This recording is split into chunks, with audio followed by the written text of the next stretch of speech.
এই স্মার্ট ওয়াচটি চালু হচ্ছে না, তো আমরা দেখব কোথায় থেকে প্রবলেম। তো আমি ডিসপ্লের ওপরে হট গান দিয়ে হিট দিয়ে নিচ্ছি।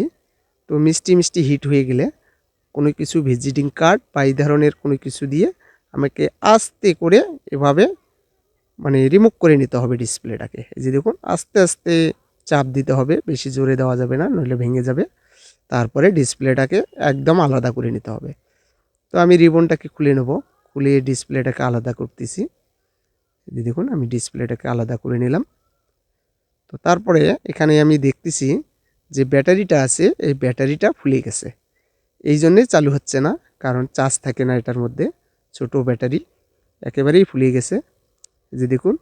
তো আমার কাছে একটা ব্যাটারি আছে, এটার তুলনায় অনেক বড়। এক্ষেত্রে এখানে জায়গা হবে না, সেক্ষেত্রে আগের ব্যাটারিটাই আমি লাগালাম। তো আমার কাছে যেহেতু ব্যাটারি নেই, এই জন্যে ওয়েট করতে হবে ব্যাটারি না আসা পর্যন্ত। তো আমি এটাকে সেটিং করে রেখে দিলাম।